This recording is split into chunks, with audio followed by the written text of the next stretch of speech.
Bonjour, ici Crypto.ly, j'espère que vous allez bien aujourd'hui, mercredi 21 juin, l'été qui commence. Alors, profitez-en bien. Ici, il fait très beau, il annonce dans les 27 degrés. Alors, qu'est-ce qui se passe dans la crypto? Bitcoin, 29 000 beaux dollars, 8% en 24 heures. Regardez ça. C'est pas beau ça? C'est beaucoup, hein, en 24 heures, 8%. Pourquoi? Il y en a qui vont me dire pourquoi Crypto.ly, le prix a augmenté comme ça. C'est simple. Hier, j'ai fait une vidéo qu'apparemment le monde n'a pas porté très attention. Okay? Le lancement de EDX Market, c'est à cause de cette raison-là. Et on va voir ça vite avant de passer à la nouvelle principale. EDX Market, c'est un consortium de courtiers, de teneurs de marchés mondiaux et de sociétés de capital risque de premier plan qui a annoncé aujourd'hui le lancement d'EDX Market. Et regardez c'est qui est derrière ça, là. Okay? Charles Schwab, Citadel Sécurité, Fidélité. Autrement dit, maintenant, les baleines, appelez-les comme vous voulez, la smart money, les gros joueurs arrivent dans la crypto. Sans oublier Sequoia et Virtu. EDXM, que ça s'appelle, c'est une plateforme. Vous allez voir la vidéo d'hier, j'en parle. Et vous allez voir que les gens ont extrêmement confiance parce que l'argent que les institutions vont mettre dans ce genre de business-là, qui est EDX Market, les gens, ils vont pas avoir peur de perdre de l'argent. C'est un truc que tu fais affaire avec du monde qui sont capables de garantir, hein, tu sais, que l'argent va pas disparaître, des choses comme ça. C'est du monde, là. Fidélité. Regardez c'est qui Citadel, Charles Schwab. C'est du monde important dans le monde de la finance et c'est lancé depuis hier.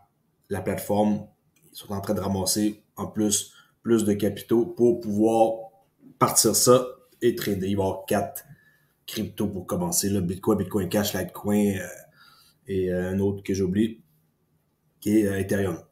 Alors, juste comme 4 pour commencer. Bon. Alors, c'est à cause de ça que le prix augmente. Je vous dis, les gros joueurs sont arrivés sur le marché de la crypto. C'est parti pour une montée. C'est ce que je pense. Ça la donne exactement au moment où ce que je croyais que ça allait monter, dans les alentours du 20-21. Et là, je crois qu'avec cette nouvelle-là, on est parti pour monter. OK? On va voir ça. Bitcoin, on s'entend que ma chaîne n'est pas basée là-dessus, mais il faut en parler parce que Bitcoin est quand même, si les gens l'oublient, contrôle pratiquement de la moitié du marché de la crypto, là, 47,7, ce qui est énorme, et Ethereum 18,6. Alors, on continue. Dans d'autres nouvelles assez excitantes, il y a eu un discours avec Tobias Adrien, le gars qui est ici. OK? Ça s'est passé à Rabat, au Maroc, avant-hier, et c'était pour les paiements et les marchés transfrontaliers. Bon, là, ici, il y a un texte. Moi, c'est pas ça que je veux vous montrer. Je vais vous montrer une nouvelle sur Reuters, en quoi que le FMI, okay, les Fonds monétaires internationaux, ils travaillent sur une plateforme de monnaie numérique de la Banque centrale mondiale. Regardez bien ça. Les Fonds monétaires internationaux travaillent sur une plateforme pour les monnaies numériques des banques centrales, CBDC, afin de permettre les transactions entre pays, a déclaré lundi la directrice générale du FMI, Kristalina Georgieva. C'est qui cette femme-là? C'est cette femme-là, OK? Kristalina Georgieva, la directrice générale du Fonds monétaire international. Là, on parle de personnes hyper puissantes. Hyper puissantes. Checkez bien qu'est-ce qu'elle va dire plus loin, vous allez tomber à terre. Et tenez-vous bien sur votre chaise. Alors, les CBDC, ça c'est elle qui parle, là. Les CBDC ne doivent pas être des propositions nationales fragmentées. Qu'est-ce que ça veut dire? Pour avoir des transactions plus efficaces et plus justes, nous avons besoin de systèmes qui connectent les pays. Nous avons besoin d'interopérabilité, déclaré Georgieva lors d'une conférence à laquelle ont participé les banques centrales africaines à Rabat, au Maroc. OK? Ça ne doit pas être fragmenté un peu partout. Un endroit, mais tout le monde opère chacun à sa façon, mais un endroit où ce que l'argent va passer. Et ça, À quoi vous pensez quand que je vous dis ça? Un endroit où ce que le cash passe. Chacun opère comme qu'il veut là, avec sa CBDC. OK? Regardez bien. Pour cette raison, au FMI, nous travaillons sur le concept d'une plateforme mondiale. Si vous pensez qu'il va y avoir plusieurs plateformes, non, non, non, non, non. Les fonds monétaires internationaux travaillent sur une plateforme et ça doit être une plateforme mondiale. Le FMI veut que les banques centrales conviennent d'un cadre réglementaire commun pour les monnaies numériques qui permettra l'interopérabilité, mot que depuis 3 ans, très populaire, okay, interopérabilité mondiale. Ne pas s'entendre sur une plateforme, écoutez bien, ne pas s'entendre sur une plateforme commune créerait un vide qui serait probablement comblé par les crypto-monnaies, a-t-elle déclaré. Okay, je vais relire. Le FMI veut que les banques centrales conviennent d'un cadre réglementaire commun pour que les monnaies numériques permettent l'interopérabilité mondiale. Ne pas s'entendre sur une plateforme commune créerait un vide qui serait comblé probablement par les crypto-monnaies. Une CBDC est une monnaie numérique contrôlée par la Banque centrale, tandis que les crypto-monnaies sont presque toujours décentralisées. Déjà 114 banques centrales. 114 banques centrales sont à un stade quelconque de l'exploration de la CBDC. Environ 10 d'entre elles ont franchi la ligne d'arrivée. Wow! Pas une, pas deux, 10. 114 en exploration, 10 qui ont franchi la ligne d'arrivée. Ils ne mentionnent pas c'est lequel, mais on a une petite idée quand même c'est qui, là. Alors, si les pays développent des CBDC uniquement pour un déploiement national, ben, c'est pas une solution, là. Nous sous-utilisons leur capacité. Faut pas que chaque pays développe chacun une CBDC juste pour dire que il en développe une. Non, non, non. Okay?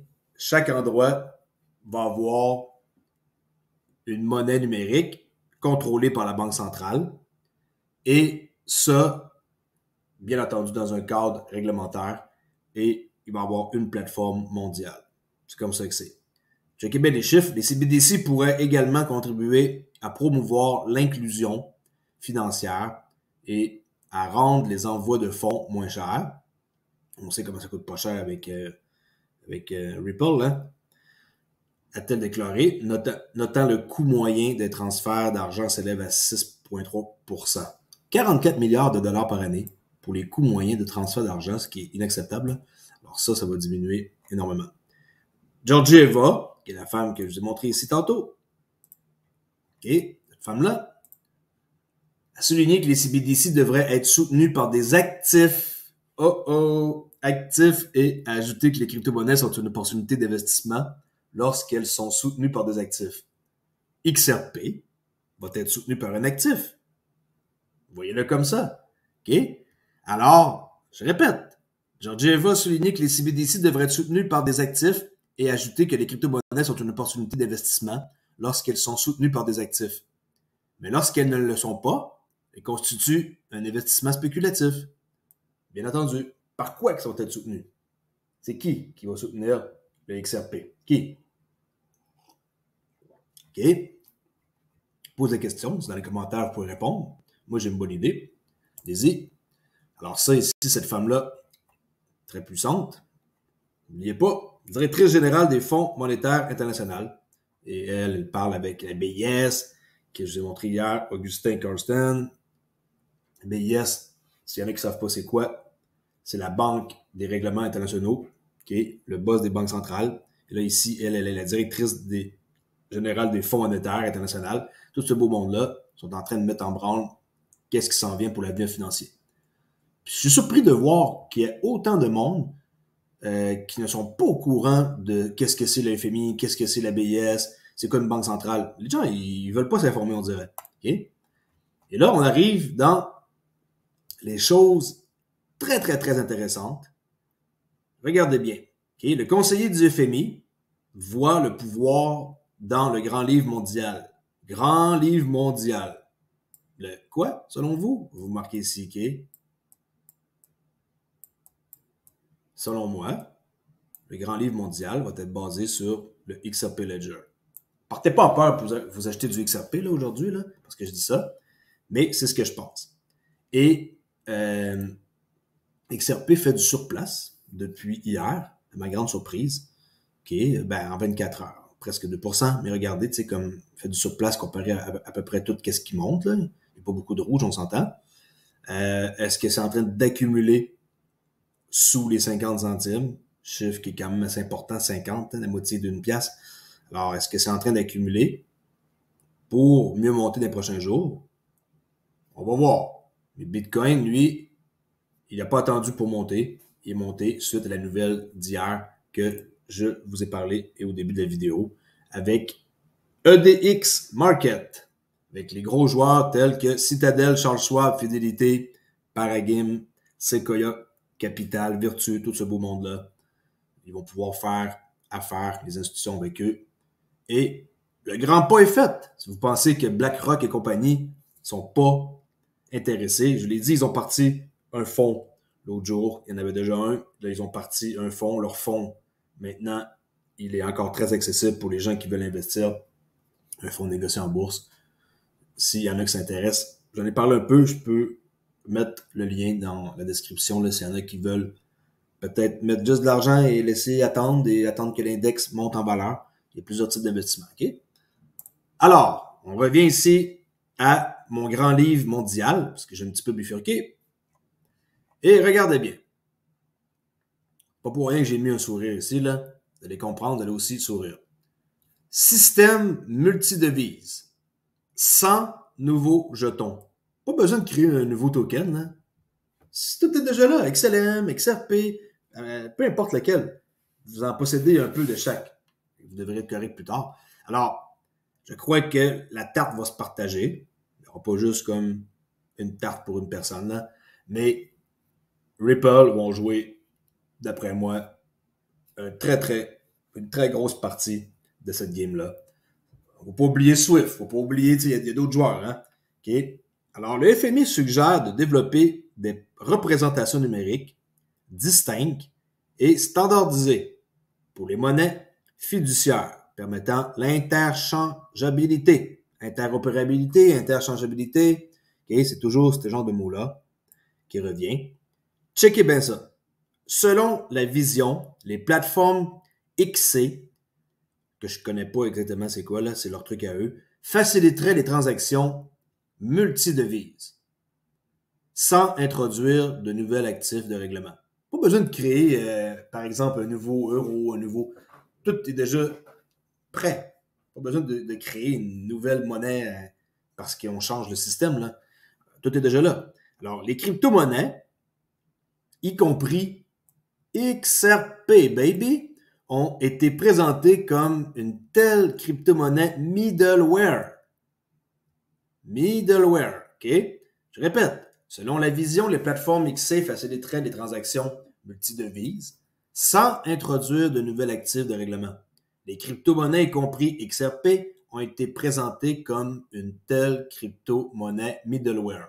Middleware, c'est entre deux. C'est le gars là, qui vient faire une réparation chez vous, là, puis que lui est capable de réparer tout. Votre toilette, votre lavabo, faire les planchers peinturés, c'est le middleware. Okay? C'est entre deux.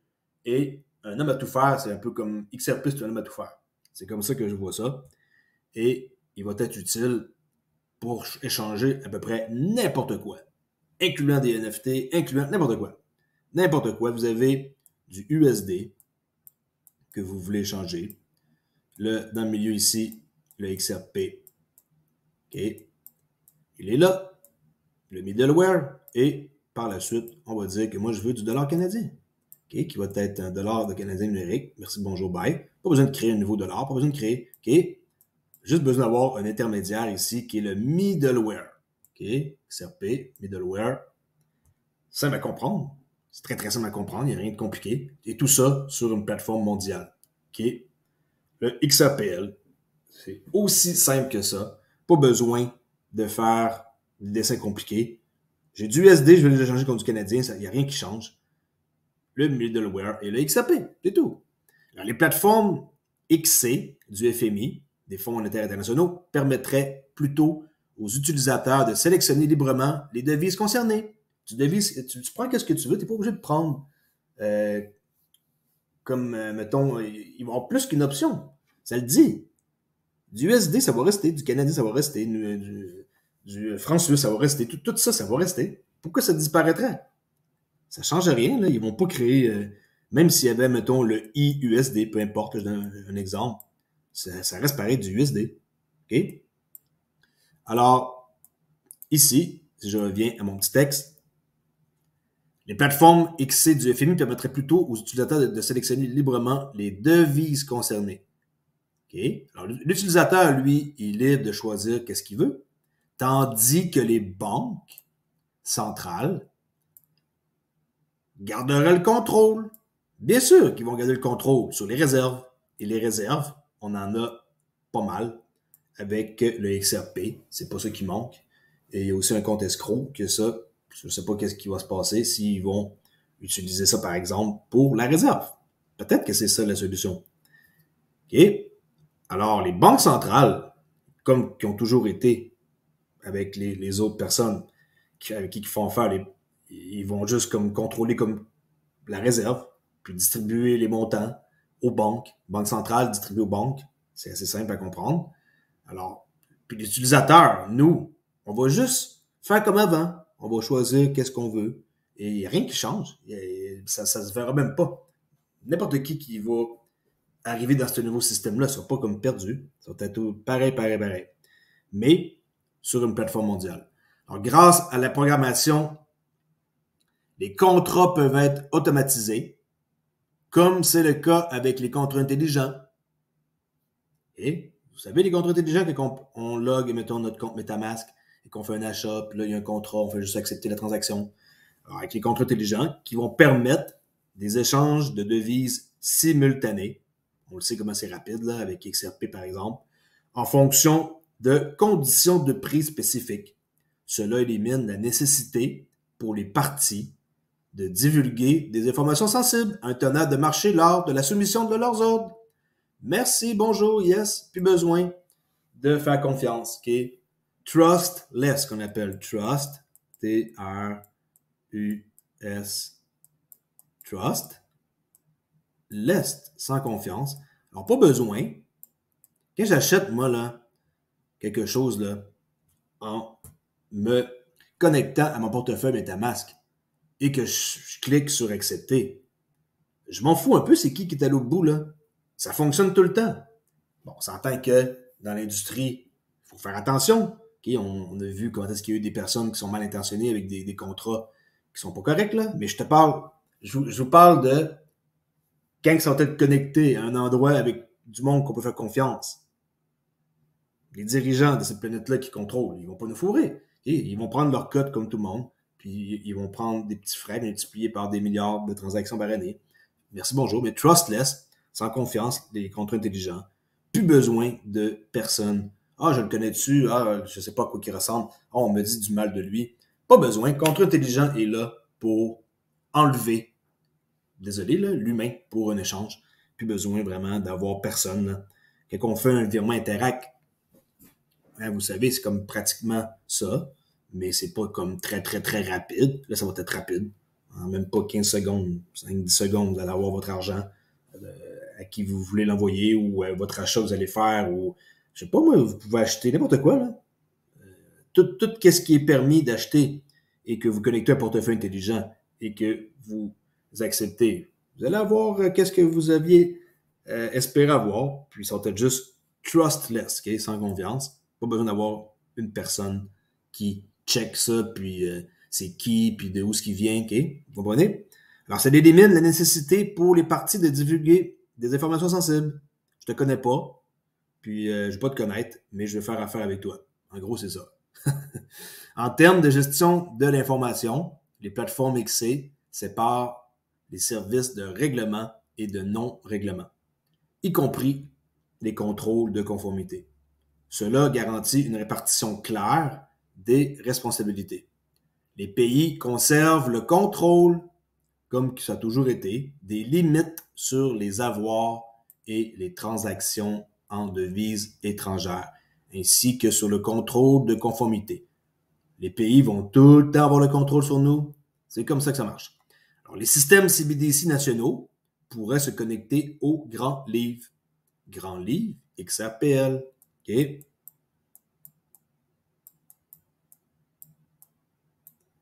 Si c'est lui qui est choisi, on est mort de rire. Si ça ne l'est pas, puis qu'il y a juste une partie de ça qui passe par le XRPL, pas grave. C'est dans le pareil. Je garantis que la valeur va monter pareil, là. Alors, ici, si on parle du conseiller du FMI là, qui fait l'article, il a souligné que les plateformes XC ont une application plus large au-delà des paiements transfrontaliers et peuvent également bénéficier aux systèmes financiers nationaux. Boom! Okay. Un autre excellent truc, c'est pas juste pour faire une tâche, c'est plusieurs tâches que les plateformes vont être capables d'appliquer. Et, entre autres, c'est pas juste des paiements transfrontaliers qui vont arriver. Pour résoudre ce problème, il a suggéré, qui est le conseiller du FMI, la création d'équivalents nationaux des plateformes XC alimentées par des CBDC individuels. Chacun ses CBDC, mais ça passe par un système national. Une plateforme CBDC serait conçue de la même manière qu'une plateforme XC. Son registre unique serait compatible avec ces deux entreprises privées. Registre unique. Quand il y a une transaction, vous avez une série de chiffres. Cette série de chiffres-là, elle est retraçable et elle est unique. Et c'est comme ça que c'est. C'est parfait comme ça, il n'y a rien qui se cache. Il a souligné que davantage de travail doit être fait pour tester les technologies, établir le cadre juridique, on est là-dedans, là, présentement, c'est avec la SEC, et de gouvernance nécessaire.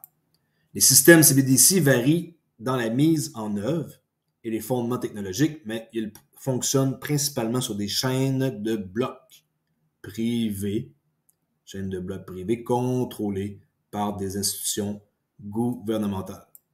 Cela s'oppose aux réseaux décentralisés, sans autorisation, sur lesquels les principales crypto-monnaies comme le Bitcoin et l'Ether ont été déployées. On voit très bien que Bitcoin et Ethereum ne seront pas dans le futur système financier. Jamais de la vie. Oubliez ça. Ça le dit. C'est décentralisé. Ils veulent pas.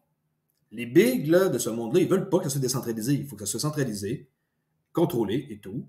Mais nous, on a l'avantage d'être des investisseurs dans XRP et que, comme par hasard, Ripple, eux, sont en train de faciliter tout le pont entre une entité et une autre entité grâce à notre super XRP qui va faire des miracles. D'accord?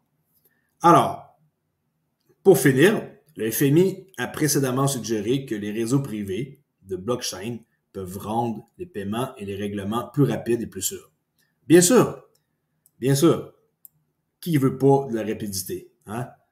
Alors, je ne sais pas si vous le savez, mais ce genre de nouvelles-là, c'est du lourd. Mais le monde ne prend pas la peine de regarder mes vidéos complètes. Ils vont regarder 3-4 minutes, c'est ce que je vois, et ils vont rater l'ensemble de la chose. Et cette chose-là est XRP. S'il y en a qui ne sont pas au courant, abonnez-vous à ma chaîne, Crypto Ali, et vous rejoindre ici si ça vous tente. Sinon, j'ai un Discord gratuit public où vous pouvez venir poser des questions gratuitement, ça me fait un plaisir. Abonnez-vous et si votre crypto n'est pas encore en sécurité sur une clé externe, que je suggère fortement, allez sur mon lien dans la description. Vous allez avoir la possibilité d'acheter une clé biométrique de Crypto Ali, qui est partenaire avec Decent. Mettez votre pouce ici et vous sauvez 30$. N'oubliez pas qu'il y a des frais de dédouanement à payer. C'est pas moi qui les paie. OK, alors je vous dis à la prochaine vidéo. Je vais faire, tel que promis, une analyse sur XRP. J'ai commencé un peu à faire mon analyse et le reste, je vais le faire en live. Pas besoin de tout préparer d'avance. Juste mets ici les choses importantes à retenir pour notre XRP qu'on aime beaucoup, beaucoup. Alors, je vous tiens au courant et je vous dis à plus tard. Ciao!